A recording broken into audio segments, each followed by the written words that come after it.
متابعي الأعزاء، أهلا وسهلا بكم معنا على قناة بودكاست حكاية مدن.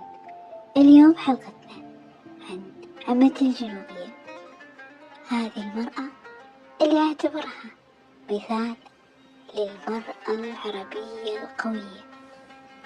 اليوم خطرت في بالي رغم أنها رحلت عن هذه الدنيا في أيام كورونا على أيام 2019 بعد أن أدت رسالتها في تربية أبنائها. رحلت بكل هدوء بعد صراع مع المرض. هذه الحلقة إهداء إلى روحها الطيبة الطاهرة.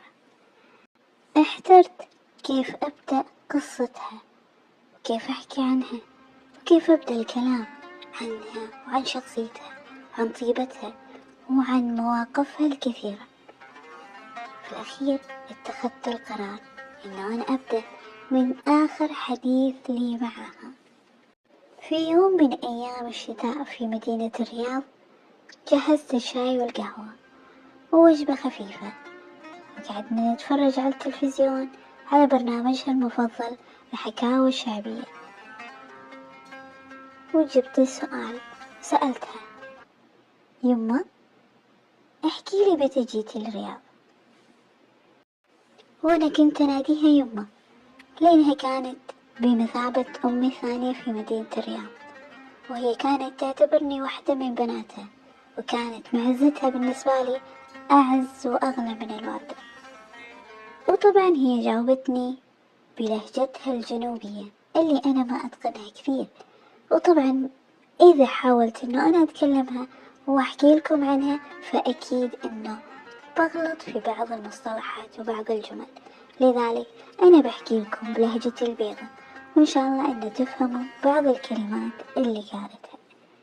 قالت أمي إنها نشأت وتربت في جنوب المملكة العربية السعودية، ونشأت على تربية الأغنام والزراعة، كانت تذهب من الصباح وترجع المساء، بالإضافة إلى أنها تعلمت جميع أنواع الأعمال المنزلية من تنظيف وكنس وخياطة وطبخ.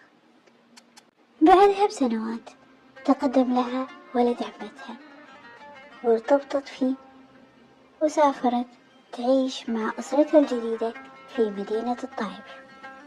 بعدها بسنوات توظف زوجها في وظيفة إدارية وانتقل يعيش في الرياض، أخذ معاه أسرته، وبدأت حكايتها بعد ما بدأت في إنجاب الأطفال واحد تلو الثاني. في الرياض لقت مجتمع مختلف وعادات جديدة تختلف عن عادات أهل الجنوب اللي كانت في الجنوب أو في الطائف. الانفتاح كان في الرياض أكثر لأنه في مجتمعات جديدة وفئات من بلدان مختلفة، جارات جديدة علموها طبخات جديدة، علموها أشياء كثيرة. زاد هذا الانفتاح لها ولأسرتها، أولادها وزوجها. الحلو في عمتي إنها أخذت العادات السيئة وخلتها بعيد عنها وعن أسرتها، وأخذت العادات الحسنة وطبقتها وحسنت فيها وسوتها بطريقة تتناسب مع عاداتها هي وتقاليدها. إلى أن جات سنة من السنوات وقرر الزوج السفر مع أصحابه وزملائه في العمل. رجوع الزوج من السفر كان يحمل معاه مفاجأة لعمتي ولأولادها. الزوج جاب زوجة جديدة من البلد اللي كان مسافر فيها.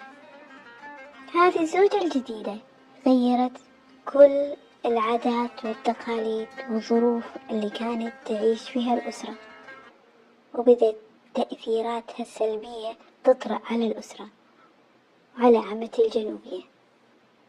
ولأن عمتي متربية على عادات وتقاليد تخلي المرأة تحافظ على بيتها وتصبر على وجود زوجة جديدة بعادات مختلفة، استحملت عشان عيالها وقالت يمكن بكرة يتغير ويرجع مثل ما كان، لكن للأسف هذه الزوجة بدأت تستولى على كل حاجة،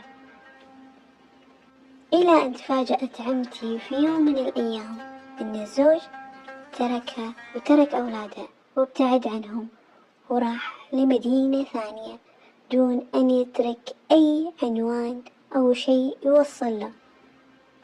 هنا بدت معاناة عمتي وبدت رحلتها الجديدة في أن تكون الزوجة والأم والأب في ذات الوقت، وأن تتحمل مسؤولية 7 أطفال لوحدها. هنا بدأت مسؤولية عمتي في تربية أولادها، وما قصرت، ربتهم وسوتهم رجال وحريم يعتمد عليهم ويضرب فيهم المثل. هذه كانت قصة عمتي اللي رحلت بكل هدوء، وأجرها عند رب العالمين. ربي يغفر لها ويرحمها ويسكنها فسيح جناته. تعلمنا منها كل الطيب والكرم والأخلاق الطيبة الحسنة.